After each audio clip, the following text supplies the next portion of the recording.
할렐루야. 하나님의 은혜가 여러분의 가정과 기업 가운데 가득하시기를 주님의 이름으로 축원합니다. 우리는 2주간에 계속해서 빌립보서를 함께 새벽 기도마다 말씀을 묵상하고 있고, 또 매일같이 이 빌립보서를 묵상하고 또 필사하고, 그리고 우리 선교회와 속회와 소그룹에서 나누고 있습니다. 오늘은 이 빌립보서를 처음부터 끝까지 전체적인 그 맥을 우리들이 짚어보면서 그 흐름을 함께 보시도록 하겠습니다. 빌립보서는 옥중서신입니다. 빌립보서는 이제 바울이 로마 감옥에 복음을 전하다가 갇힌 그 상태에서 빌립보에 있는 그 교우들을 향하여서 쓴 그 서신입니다. 특별히 이 빌립보서는요, 이 신약 성경 중에 가장 아름다운 책이라고 하는 별명이 붙어 있는 책이기도 하고요, 또 다른 별명으로는 기쁨의 책이다, 이렇게 부르기도 했습니다. 이 빌립보서는 여러분 그 빌립보 교회 자체는 이 바울이 제2차 전도 여행 때 소아시아에서 복음을 전하기를 원했습니다. 복음을 거기서 한창 전하고 있는데, 그리고 계속해서 소아시아 지역에 집중해서 복음을 전하고 있었을 때 환상 가운데 마게도니아라고 하는 유럽의 지역에 와서 우리를 도우라라고 하는 그런 요청의 환상을 보게 됩니다. 이렇게 되면서 하나님의 부르심으로 그는 확신하게 되고, 그러면서 유럽 대륙을 향하여서 그가 지금 열심히 집중하고 있었고 헌신하였던 그 아시아 선교를 내려놓고 유럽으로 이 방향을 바꾸게 됩니다. 그러면서 유럽으로 건너가게 되었을 때 유럽에 처음으로 도착했던 그 도시가 바로 빌립보라고 하는 도시였습니다. 자, 그 배경이 되는 것이 사도행전 16장 11절에서 15절에 나오게 됩니다. 우리 함께 보시도록 하겠습니다. 우리가 드로아에서 배를 떠나 사모드라게로 직행하여 이튿날 네아폴리로 가고, 거기서 빌립보에 이르니 소아시아 지역에서 이제 방향을 바꿨습니다. 선교, 전도의 방향을 바꿔서 유럽의 빌립보에 이르게 됩니다. 이는 마케도니아 지방의 첫 성이라. 여기에 첫 성이라고 하는 것은 여러분 그냥 우리가 만났을 때 제일 먼저 있게 되는 성이라고 하는 그런 개념보다는 오히려 가장 그 지역에서 커다란 성이라고 하는 그런 개념입니다.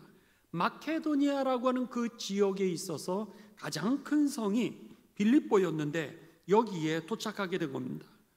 로마의 식민지라. 이 성에서 수일을 유하다가 13절 안식일에 우리가 기도할 곳이 있을까 하여 문밖 창가에 나가 거기 앉아서 모인 여자들에게 말하는데, 그 여인들이 모인 곳으로 갔습니다. 두아드라시에 있는 자색 옷감 장사로서 하나님을 섬기는 루디아라고 하는 한 여자가 말을 듣고 있을 때 그들에게 복음을 전했습니다.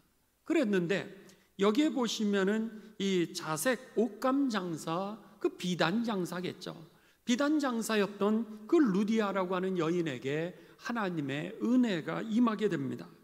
주께서 그 마음을 열어 바울의 말을 따르게 하신지라 그랬습니다. 이 여인이 최초로 유럽에 있어서 복음을 받아들인 여인이라고 우리들은 알 수 있습니다. 물론 그 이전에 이 유럽에서도 예루살렘으로 그들이 성지순례를 하는 가운데 초대교인들이 성령을 받아 각 나라의 언어로 전하면서 복음을 받은 이들도 있을 것입니다. 그러나 성경에는 그들이 누구인지에 대해서 구체적인 이름이 나오지는 않습니다. 그런데 유럽에서 처음으로 복음을 받은 여인의 그 이름이 나오게 되는데, 바로 자색 옷감장수 루디아라고 하는 여인이 예수님을 영접했음을 이제 알려주게 됩니다. 15절입니다. 그와 그 집이 다 세례를 받고, 이 여인을 통하여서 예수님을 영접하게 되고, 그리고 이 여인이 영접을 하게 되자 그 온 가족이 복음화가 됩니다. 바로 믿음의 가장이 되었던 거죠. 바라기는 여러분이 믿음의 가장이 되시기를 주님의 이름으로 축원합니다. 저희 어머니가 이제 이 독실한 불교 집안에서 자라나셨습니다. 그리고는 처음으로 예수님을 믿게 되었습니다. 그리고 나서 가족들을 구원하기 시작하는데 40년이 걸렸고요. 그 40년 동안 가족들 가운데는 이제 여러 명의 목회자도 또 사모도 나오게 되었습니다. 그렇습니다. 여러분, 오늘 하나님께서 우리를 부르신 것은 나만 구원하기 위함이 아니라 우리를 가정과 가문의 믿음의 가장으로 세우신 겁니다. 여러분들이 그 믿음 위에 든든히 있을 때 우리의 자녀뿐만이 아니라 자손의 만대에 이르기까지 하나님의 축복이 가문을 다스리고 통치하게 될 것입니다. 기억하시면서 믿음의 가장의 역할을 잘 감당하게 되시기를 주님의 이름으로 축원합니다. 놀랍게도 이 자색 옷감 장수 루디아가 가정에 있어서 제일 먼저 예수님을 영접하게 됩니다. 그리고 나서 그 집이 구원을 받게 됩니다. 그리고 나서는 보시죠. 15절, 그와 그 집이 다 세례를 받고 우리에게 청하여 이르되 만일 나를 주 믿는 자로 알거든 내 집에 들어와 유하라 하고 강권하며 머물게 하니라. 바울을 갖다가 이제 자기 집으로 초청하게 됩니다.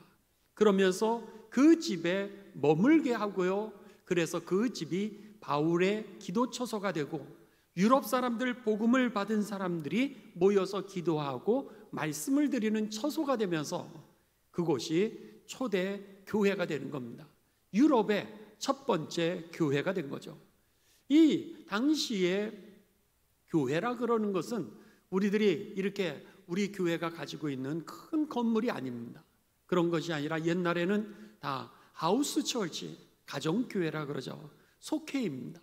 그래서는 그 예수님을 영접한 사람들이 이제 자기의 집을 개방하게 되고 그 집에 모여서 함께 찬송하고 기도하고 말씀을 나누고 그들에게 주신 하나님의 은혜를 통하여 교제하면서 식사하던 것이 오늘날의 애찬식 혹은 성찬식이었던 겁니다. 그러니까는 이 빌립보 교회는 유럽의 최초의 교회, 가정교회였음을, 그리고 더 나아가 이 루디아 집에서 시작된 교회였음을 우리들은 알 수 있다라고 하는 겁니다. 이 빌립보 지역에서 이렇게 교회가 개척이 되게 됩니다. 그러면서 바울이 그 빌립보 지역에서 복음을 전하게 되죠. 그런데 여러분들이 잘 아시는 것처럼 바울이 복음을 전할 때 그곳에 이 귀신이 들려서 점을 치는 여종이 있었습니다. 그래서 그를 이제 불쌍히 여기게 되면서 그를 귀신을 쫓아주게 되고 삶을 회복시켜주게 됩니다. 그랬는데 문제는 이 귀신 들려 점치는 여종을 통하여서 돈을 벌고 있었던 그 주인이 문제였습니다. 이제는 이 여종을 통하여 더 이상 돈의 이득을 얻게 되지 못하게 되자 그가 바울을 고소하게 됩니다. 그래서 바울과 실라가 감옥에 갇히게 되고 매를 맞고 수갑과 족쇄에 차이게 됩니다. 여러분들이 다 들으셨던 그 말씀입니다. 역시 사도행전 16장 그 빌립보 지역에서 일어났던 사건입니다. 하지만 바울과 실라가 그곳에서 좌절하지 않습니다. 그들이 매를 맞고 고난 가운데 있음에도 불구하고 그곳에서 하나님께 찬송과 기도를 올려드리게 되죠. 그때 그 놀라운 하나님의 역사가 일어나게 됩니다. 지진과 같이 그 옥문이 흔들리게 되고 그들에게 족쇄가 풀리게 되고 그리고 수갑이 풀리게 됩니다. 그들을 묶고 있었던 그 몸의 사슬들이 풀렸던 것이죠. 이렇게 되면서 간수가 놀라게 됩니다. 놀란 그 간수가 이 바울과 실라와 다른 이 죄수들이 도망갔을 거라 생각하고 자신을 갖다가 죽이려고 자결하려고 하는 그 순간에 바울이 멈추시오 이렇게 얘기를 하죠. 우리가 도망가지 아니하고 이곳에 있습니다. 그때 간수는 깜짝 놀라게 됩니다. 찬송을 하고 기도를 할 때 하나님의 역사가 일어난 것도 놀랬지만은 수갑, 족쇄 그리고 감옥의 문이 열려서 그들이 다 도망갈 수 있는 상황 속에서도 도망가지 아니한 그들의 믿음의 모습을 보면서 더 충격을 받고 자신의 자결이라고 하는 그 죽음 속에서 해방을 받게 되면서 그가 예수님을 영접하게 됩니다. 내가 어떻게 하여야 구원을 받을 수 있겠습니까? 내가 어떻게 하여야 당신과 같은 그런 삶을 살 수 있겠습니까? 이렇게 질문하였을 때 주 예수를 믿으라, 그리하면 너와 내 집이 구원을 얻으리라, 이렇게 말씀하시죠. 사도행전 16장 31절의 말씀입니다. 결국 그 자리에 있었던 이 간수가 예수님을 영접하게 됩니다. 그리고 자기 집으로 데려가서 자기의 가족들도 예수님을 영접하게 되죠. 그러면서 이 빌립보 교회의 구성원들이 다양해지기를 시작합니다. 여기에 자색옥감 장수였던 그 비단 장수 루디아와 그의 가족이 교인이 되었고요, 귀신 들려서 점을 치던 그 여종이 예수님의 역사를 경험하게 되면서 이 여인이 이 교회 교인이 되죠. 뿐만 아니라 감옥에 있었던 그 바울과 실라가 갇혀 있었던 그 자리에 하나님의 역사를 경험했던 그 군인이, 그가 예수님을 영접하게 되면서 유럽의 교인이 된 겁니다. 이 빌립보 교회의 교인은 이처럼 다양했습니다. 사업가도 있었고요, 노예도 있었고요, 그리고 군인도 있었고요. 그런 다양한 층들이 교회의 구성원이 되었던 겁니다. 그곳에서 이제 바울이 믿음을 전하고 그리고 복음의 삶을 나눴던 겁니다. 그러다가 그는 이제 복음을 계속해서 소아시아 지역에서 전하다가 복음을 전한다라고 하는 이유로 감옥에 갇히게 되면서 로마에서 감옥 생활을 하게 된 겁니다. 그랬을 때 그가요, 바울 사도가 이렇게 복음을 전하면서 시간이 지나게 됩니다. 감옥에 갇혀서 있음에도 불구하고 복음을 계속해서 전하는데 여전히 시간이 지나면서 근 2년 동안 감옥 생활을 하게 됩니다. 그런데 감옥 생활을 2년 동안 하면서 그의 마음 가운데 마지막 재판이 가까이 오고 있다라고 하는 그런 생각이 들기를 시작했습니다. 어쩌면 내가 이 재판에서 사형 언도를 받을 수도 있고, 어쩌면 이 재판에서 무죄라고 하는 그런 이 재판의 결과를 얻을 수도 있고, 아니면 2년이 아니라 종신형으로 이제 이 감옥에서 이 일생을 살아갈 수 있는 그 재판에 그가 이 재판의 결과가 다가온다라고 하는 것을 그 영적으로 피부적으로 느끼는 겁니다. 그때 바울 사도는 그의 위대한 믿음의 고백을 하게 됩니다. 그게 바로 빌립보서 1장 20절, 21절 그리고 25절의 말씀입니다. 나의 간절한 기대와 소망을 따라 그랬습니다. 나의 간절한 기대가 있고 소망이 있다는 거예요. 어쩌면 사형을 앞에 두고 있는 그의 현실인지도 모릅니다. 나의 간절한 기대와 소망을 따라 아무 일에든지 부끄러워하지 아니하고, 아무 일이 뭡니까? 사형 언도를 받든지 종신형을 받든지 아니면 무죄를 받든지 아무 일에든지 어떤 결과가 나든지 나는 부끄러워하지 아니하고, 지금도 이전에 내가 매를 맞으면서도 복음을 전했던 그와 같이 온전하게 담대하여 살든지 죽든지, 살든지는 여러분 종신형 혹은 무죄 이런 판결일 거고요, 죽든지라고 하는 것은 사형, 그래서 사자밥이 되게 한다라든지 아니면 불로 태워 죽이는 아니면 참수형을 다니는 그런 이 결론일 것입니다. 무엇이든지 내가 살든지 죽든지 오직 내 몸에서 그리스도가 존귀하게 되려 하나니 그랬습니다. 내가 간절한 기대와 소망이 있다면 끝까지 주님의 기쁨이 되기를 원하는 거라는 거예요. 나를 통해서 온전히 주님께서 존귀하게 되기를 원하는 것이 나의 소원이라고 그렇게 고백하고 있는 겁니다. 바라기는 저와 여러분도 여러분 내가 살든지 내가 죽든지 내가 병들든지 내가 성공하든지 아니면 때로는 내가 실패할 때도 있습니다. 그러나 그 모든 조건을 뛰어넘어서 오늘 그리스도가 존귀하게 되는 삶이 저와 여러분의 일생의 삶이 되시기를 주님의 이름으로 축원합니다. 더 나아가 21절에 이 빌립보서 1장 21절에 뭐라 그래요? 이는 내게 사는 것이 그리스도니 죽는 것도 유익함이라 그랬습니다. 그 이유는 나는 이미 죽었다는 거예요. 그리스도 안에서 나라고 하는 그 존재는 사라졌다라고 하는 겁니다. 이미 십자가에 죽었다라고 하는 거죠. 이것이 바울의 고백입니다. 여러분, 주일날 설교 말씀을 기억하시는지 모르겠습니다. 어거스틴이 이제 젊은 날 방탕하로 살아가게 됩니다. 그러다가 그가 예수님을 영접하게 되고 주님을 만나게 되고서 새 삶을 시작하면서 그가 이제 이 믿음의 길을 걸어가지 않습니까? 그러고 나서는 초대와 중세를 가르게 되는 위대한 신학자가 되고 그가 주교가 되게 됩니다.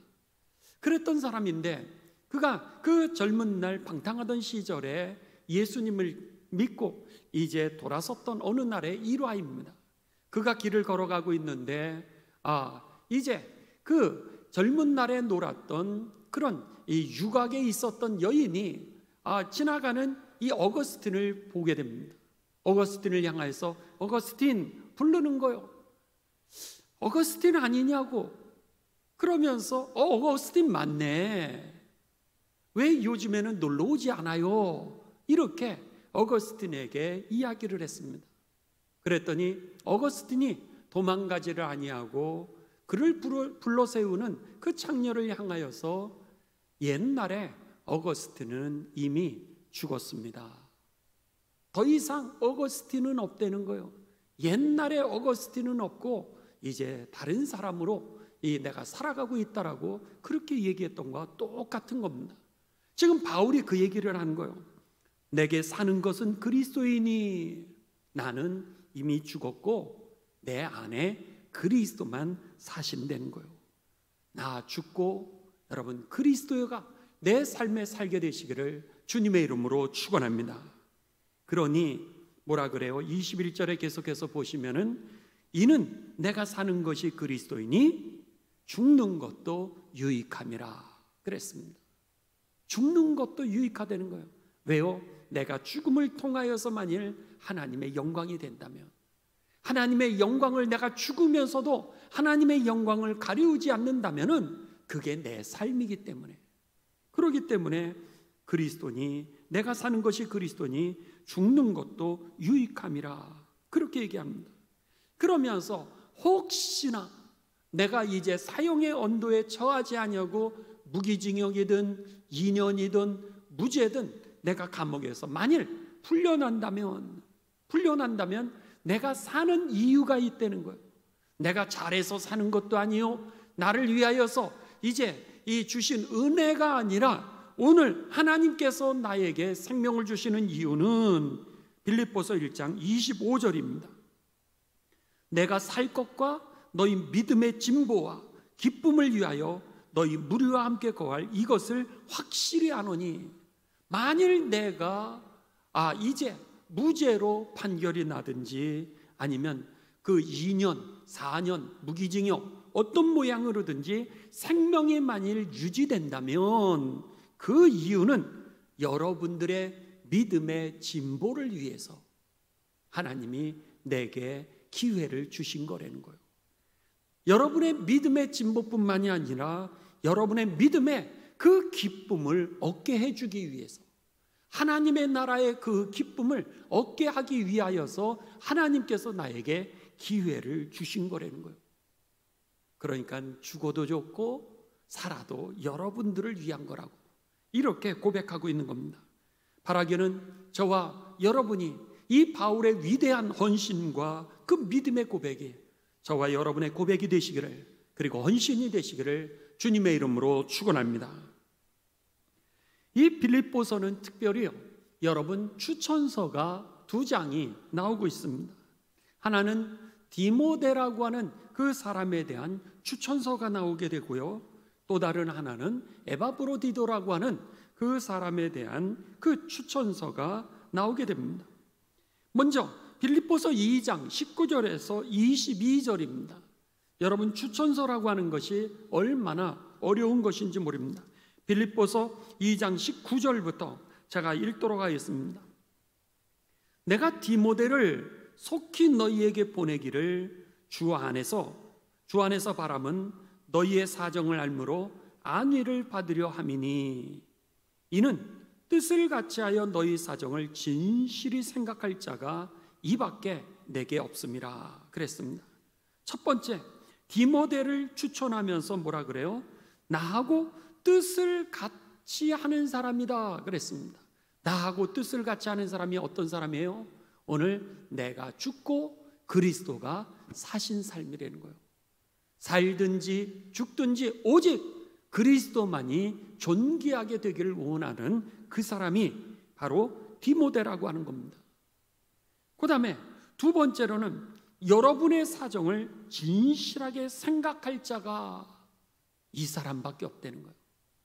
이 사람이 내가 여러분들을 위하여서 그렇게 헌신한 것처럼 자기의 이득을 생각하고 자기의 형편에서 여러분을 생각하는 것이 아니라 오늘 나처럼 여러분들에 대해서 여러분의 입장에서 그리고 여러분들의 그 간절한 기대에 그것을 생각하면서 오늘 자기가 일을 할 사람은 바로 이 디모데밖에 없다라고 그렇게 이야기를 하고 있습니다.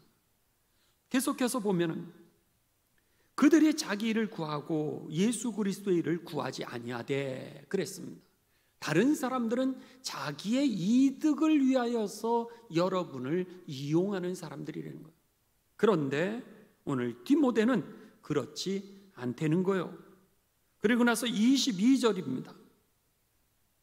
디모데의 연단을 너희가 안 하니 자식이 아버지에게 함과 같이 나와 함께 복음을 위하여 수고하였느니라.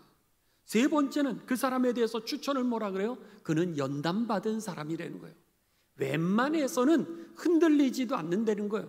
뚝배기 같은 그리스도인이라는 거예요. 흔들리지 않는 믿음을 가지고 있는 증인이라고 하는 제자라고 그렇게 그를 추천하고 있습니다. 그 다음에 네 번째는 뭐라 그래요? 나와 함께 수고한 사람이라는 거예요. 복음을 위해서 나하고 같이 헌신하고, 헌신이라고 하는 것이 뭡니까? 목숨을 내놓고, 이 목을 자른다라고 하는 표현 아닙니까? 내 목을 잘라서 하나님 앞에 드린다라고 하는 것이 헌신이라고 하는 단어인데 디모데가 그런 사람이라는 거예요. 나와 같이 목을 잘라서 하나님 앞에 내가 죽는다 할지라도 내가 내 목을 하나님에게 드리겠다라고 헌신한, 그래서 그가 끊임없이 연단의 길을 걸어왔던 사람이라고 그렇게 추천하고 있는 겁니다. 두 번째로 추천하고 있는 사람은 에바브로디도라고 하는 사람입니다. 25절에서 27절에 나오게 됩니다. 25절입니다. 그러나 에바브로디도를 너희에게 보내는 것이 필요한 줄로 생각하노니 그는 나의 형제요, 함께 수고하고 함께 군사된 자요, 너희 사자로 내게 쓸 것을 돕는 자라 그랬습니다. 여기에 보시면 너희의 그 사자로 내게 쓸 것을 돕는 자라. 그러니까 지금 감옥에 갇혀 있는 바울에게 빌립보 교회에서요, 그렇게 고난을 당하면서 감옥에 갇히면서도 복음을 전했던 그 바울의 모습을 그들이 특별히 사랑을 했던 것 같아요. 그러니까는 바울이 로마의 감옥에 갇혔을 때 에바브로디도라고 하는 사람을 통하여서 이제 옥중 뒷바라지를 했던 겁니다. 필요한 옷, 필요한 음식, 이렇게 그에게 필요한 것들을 갖다가 이 교인들이 헌금을 하고 그리고 수집을 해가지고 이제 이 바울에게 보내는데 에바브로디도라고 하는 사람을 그곳에 보냈던 겁니다. 근데 그곳이 아마 여러분 여의치가 않았던 것 같아요. 형편이 좋지 않았는지 아무튼 이 에바브로디도라고 하는 사람이 그곳에 왔는데 병이 들고 말았습니다. 병이 들었는데 어느 정도 병이 들었냐면 죽을 병에 걸렸다라 그랬습니다.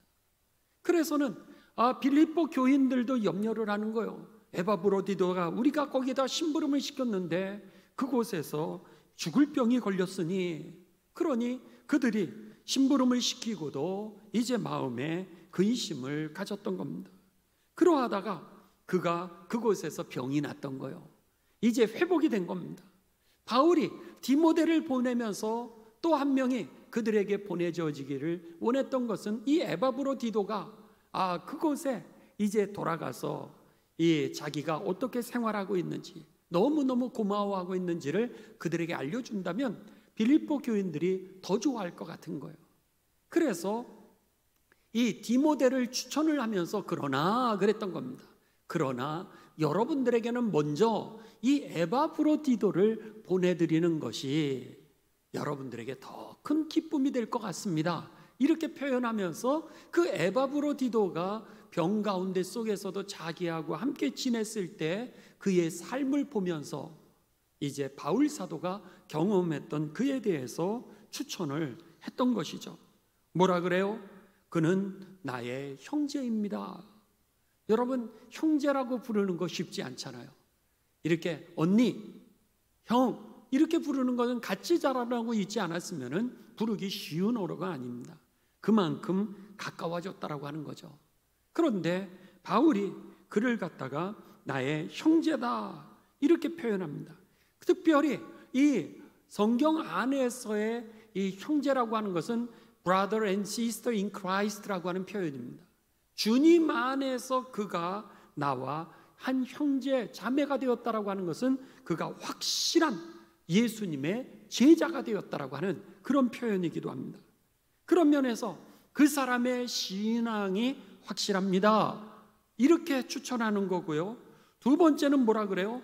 그가 나와 함께 수고한 사람입니다. 25절에 에바브로디도를 너희에게 보내는 것이 필요한 줄로 생각하노니 그는 나의 형제일 뿐만 아니라 함께 수고한 자요. 그리고 더 나아가서 함께 군사된 자라 그렇게 얘기를 했습니다. 군사가 되었다는 거예요. 그러니까 여러분 얼마나 그가 단단한 제자가 되었는지 추천을 그리스도의 군사라고 이렇게 표현하고 있는 겁니다. 바라기는 저와 여러분이 다른 사람들이 이렇게 추천할 수 있게 되시기를 주님의 이름으로 축원합니다. 추천하는 게 얼마나 어려운지 모릅니다. 이 사람이 성품이 어떻고 이 사람의 능력이 어떻고 이 사람을 이제 내가 지켜봤을 때 그랬을 때요. 미국에서 이제 추천하는 양식이 있습니다. 추천하는 양식이 있는데 제일 먼저 이 사람을 추천하는 추천 기준은 뭐냐면 당신이 이 사람하고 얼마나 오랫동안 생활했습니까? 라고 하는 겁니다. 얼마나 오랫동안 당신이 이 사람하고 생활해서 이 사람을 지켜봤냐는 거예요. 그리고 나서 조목조목하게 그 다음부터는 이 사람의 리더십이 무엇인지, 이 사람의 장점이 무엇인지, 이 사람의 단점이 무엇인지, 이 사람이 문제 해결을 어떻게 했는지, 그러면서 인간관계부터 시작해서 일을 성취하는 능력에 이르기까지 아주 세부적으로 이렇게 해서 몇십 항을 갖다가 질문하게 됩니다. 그냥 뭉뚱그려서 이 사람은 이런 사람입니다 그렇게 되어 있지 않습니다. 그리고 나서 그것을 갖다가 상중하로 표현하게 되어 있습니다. 박스가 쳐져 있습니다. 그래서는 그 박스에다가 이 사람이 리더십, 인간관계, 그리고 그가 성품, 이런 인내력, 그 다음에 그 언어 표현 이런 것까지도 항목에 들어가 있죠. 그래서는 그것을 갖다 상, 중, 하 이렇게 되어 있습니다. 그것을 갖다 상만 친다 그러면 그건 믿지도 않죠. 그러니까 아주 세밀하게 이것을 갖다가 여러분 가장 중요시 여깁니다. 성적이 아니라 성적보다 더 중요시 여기는 것을 이 추천서라 그러는데 결국 지금 이 바울이 디모데와 에바브로디도를 그렇게 추천했던 겁니다.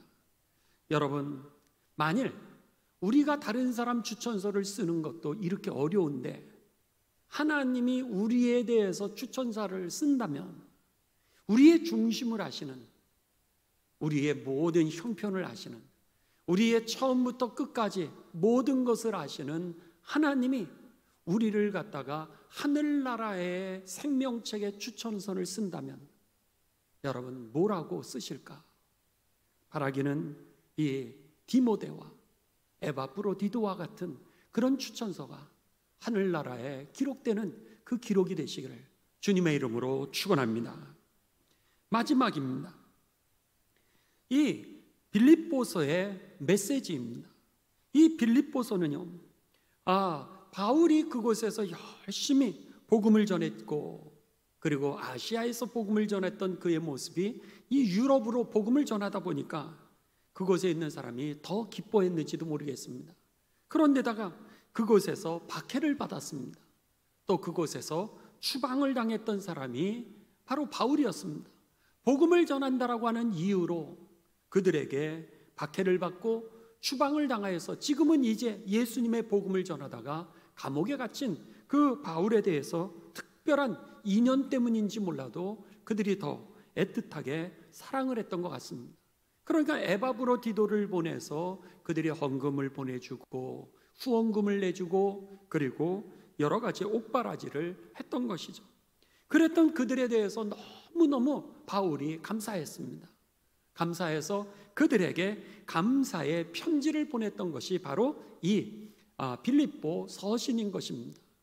그래서 빌립보 서신은 4장으로 되어 있는데요, 얼마나 그가 아름답게 이들에게 자신의 감사를 표했는지 한번 제가 여러분들 그냥 이 빌립보서 1장 3절에서 4절부터 하나하나 몇 가지를 좀 읽어드리도록 하겠습니다. 빌립보서 1장 3절에서 4절에 보면은요, 내가 너희를 생각할 때마다 나의 하나님께 감사하며 그랬습니다. 간구할 때마다 너희 무리를 위하여 기쁨으로 항상 간구함은, 쉬운 성경은 이렇게 되어 있습니다. 나는 여러분을 생각할 때마다 하나님께 감사를 드립니다. 또한 늘 기쁨으로 여러분 모두를 위해 기도하고 있습니다. 이렇게 표현합니다. 빌립보서 1장 6절입니다. 하나님께서는 여러분 안에서 선한 일을 시작하셨습니다. 그분은 끊임없이 일하고 계시므로 예수 그리스도께서 오시는 마지막 날에 그 모든 선한 일을 확실히 여러분을 통하여 완성하실 것입니다. 할렐루야. 대단하죠? 여러분에게 하나님이 이미 선한 일을 시작하셨다는 거예요. 주 예수 그리스도가 오시는 그날에 하나님이 여러분들을 통하여서 그 착한 일들을 완성하실 것이라고 하는 거. 이것이 바울이 그들을 향한 감사의 고백인 것입니다. 빌립보서 1장 8절입니다. 내가 여러분을 얼마나 보고 싶어 하는지는 그 누구보다도 하나님께서 잘 알고 계십니다. 예수 그리스도의 사랑으로 여러분 모두를 사랑합니다. 여러분 마음에서 절절히 그 감사하는 마음이 나오지 않습니까? 마음에서 절절히 그들에게 고마워하는 바울의 마음이 표현되고 있는 이 서신이 바로 빌립보 서신입니다. 빌립보서 1장 9절에서 11절은 이렇게 기록하고 있습니다. 여러분을 위해 기도합니다. 여러분의 사랑이 날마다 커지고 그 사랑으로 더 풍성한 지식과 통찰력을 갖게 되기를 기도합니다.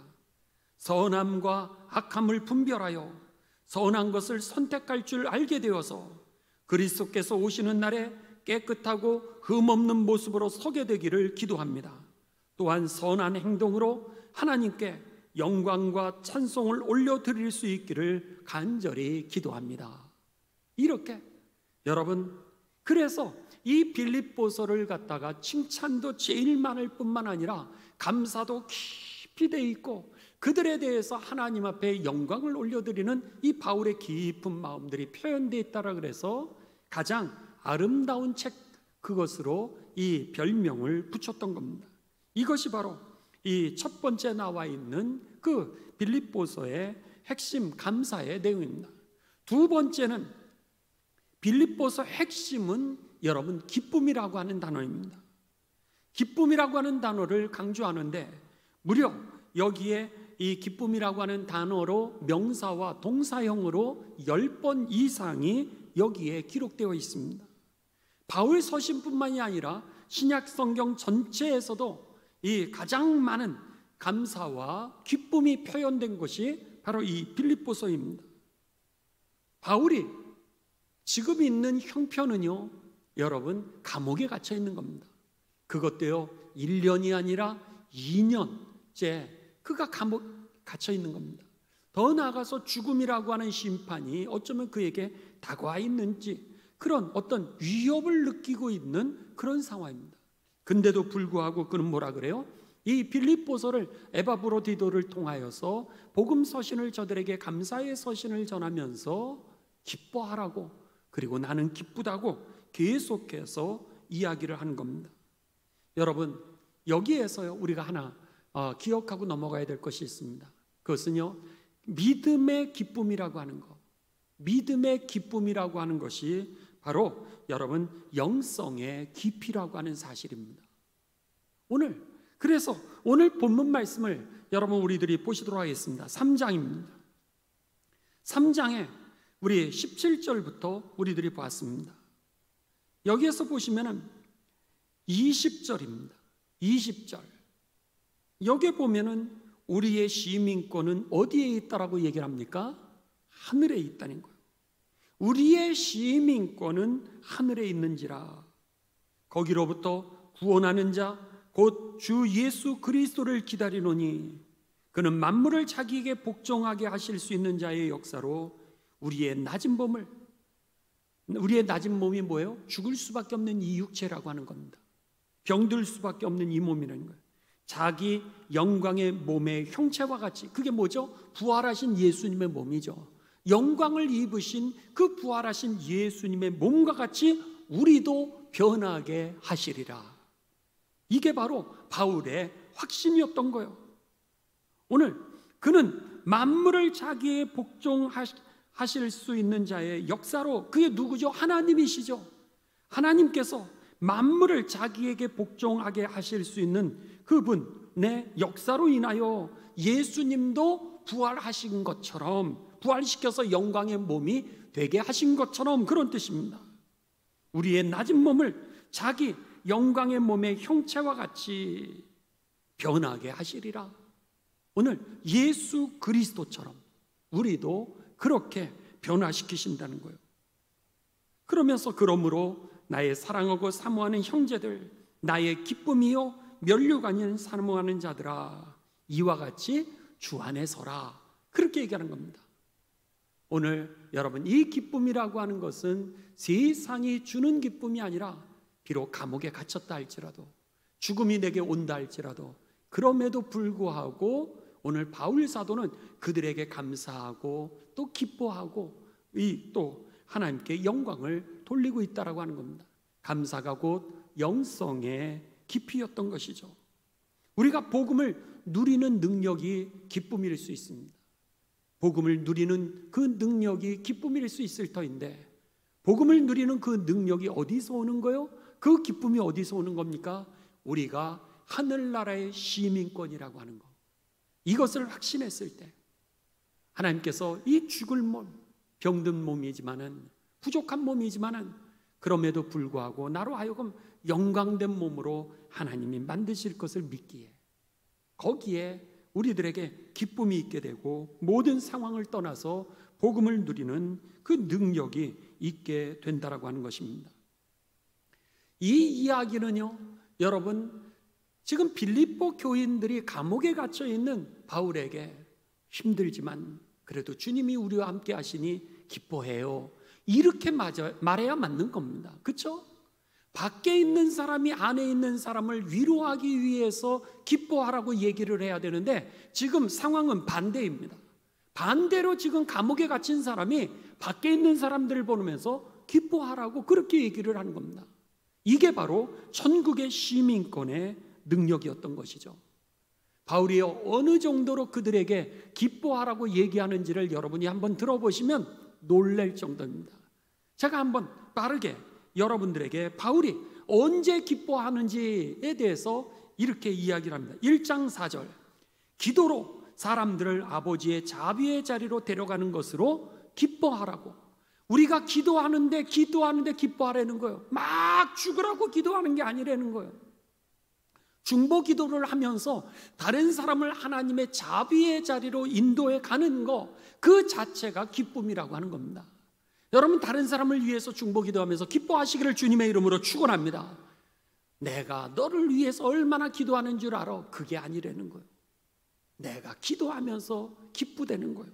1장 25절, 슬픔이나 우울함으로 어두운 얼굴로 살아가는 것이 아니라 그리스도인들은 빛나는 기쁨의 얼굴로 살아가야 된다라고 그렇게 얘기하는 게 25절의 얘기입니다.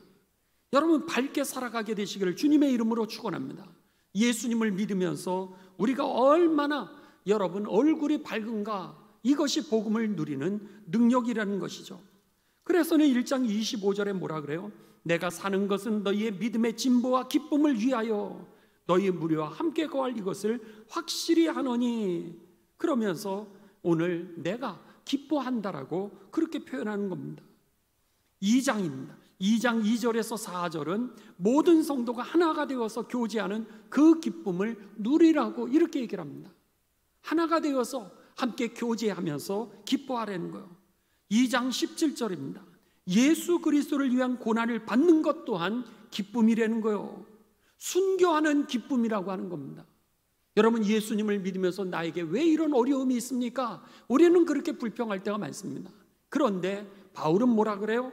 오늘 내가 예수 그리스도를 위하여서 고난을 받는 거, 결국 어쩌면 죽을 수도 있는 지금 상황 아닙니까? 순교 자체도 내가 기쁨이라는 거예요. 순교의 기쁨을 누리라는 거예요.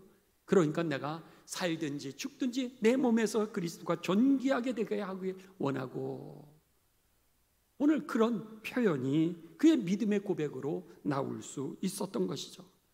그뿐입니까? 2장 28절에는 사랑하는 사람들의 좋은 소식을 들을 때마다 그가 기뻐한다라 그랬습니다.